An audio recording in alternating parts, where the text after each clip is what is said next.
매일 성경 묵상 오늘 본문 말씀은 시편 137편 말씀입니다. 시편 137편은 시편의 장르 중에서도 슬픔을 노래하는 애가입니다. 저자가 누구인지는 분명하지 않고 언제 쓰였는지도 정확히 알 수 없습니다. 그러나 대부분의 주석가들은 본 시편이 바벨론 유배 초기에 쓰여졌을 것으로 보고 있습니다. 그것은 유다 공동체가 나라를 잃고 깊은 상실감에 빠져 있을 때 본 시편을 기록했다는 것을 의미합니다. 본 시편은 크게 세 부분으로 되어 있는데 첫 번째는 1절부터 4절까지로 과거에 대한 회상과 시온에 대한 그리움을 노래하고 있습니다.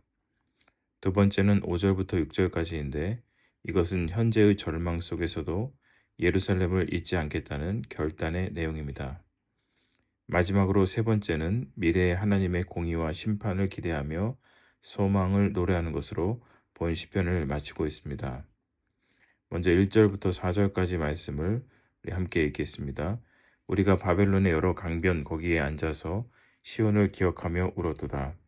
그 중에 버드나무에 우리가 우리의 수금을 걸었나니 이는 우리를 사로잡은 자가 거기서 우리에게 노래를 청하며 우리를 황폐하게 한 자가 기쁨을 청하고 자기들을 위하여 시온의 노래 중 하나를 노래하라 함이로다. 우리가 이방 땅에서 어찌 여호와의 노래를 부를까? 유다 백성들은 바벨론 강변에 앉아 시온을 기억하며 울었습니다. 시온은 원래 예루살렘의 한 언덕의 이름인데 그것은 이후에 이스라엘의 수도가 되었고 점차 시온이라는 이름은 예루살렘 성전과 예루살렘 전체를 가리키는 의미로 확장되었습니다.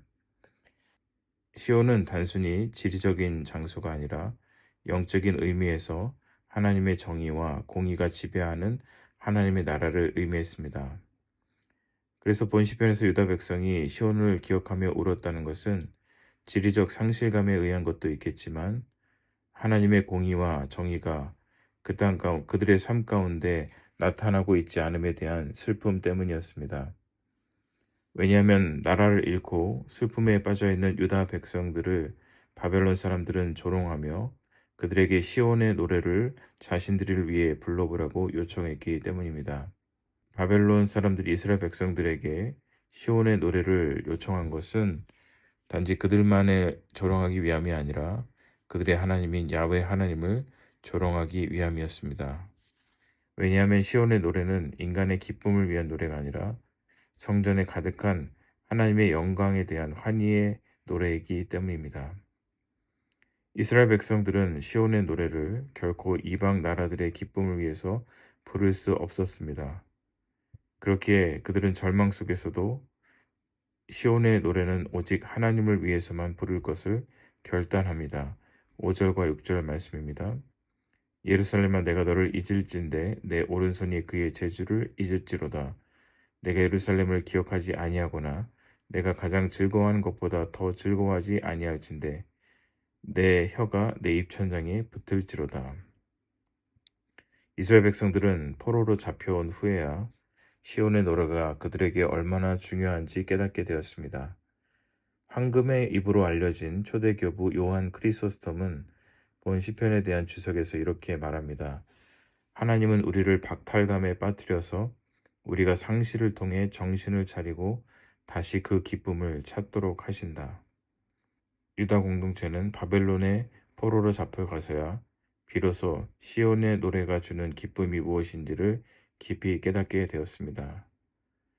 그래서 그들은 조롱과 핍박 속에서도 타협하지 않았으며 여호와께만 드릴 기쁨을 세상에 내어주지 않겠다고 결단한 것입니다. 이제 공동체의 애가는 과거에 대한 슬픔과 현재의 결단을 넘어 미래의 소망으로 나아갑니다. 7절부터 9절까지 말씀입니다. 여호와여 예루살렘이 멸망하던 날을 기억하시고 에돔 자손을 치소서. 그들의 말이 헐어버리라 헐어버리라 그 기초까지 헐어버리라 하였나이다. 멸망할 딸 바벨로나 내가 우리에게 행한 대로 내게 갚는 자가 복이 있으리로다. 내 어린 것들을 바위에 메어치는 자는 복이 있으리로다. 본 시편의 마지막 부분은 복수심으로 가득 찬 분노처럼 보입니다. 그러나 이 마지막 부분의 핵심은 하나님께서 모든 것을 기억하신다라는 것입니다.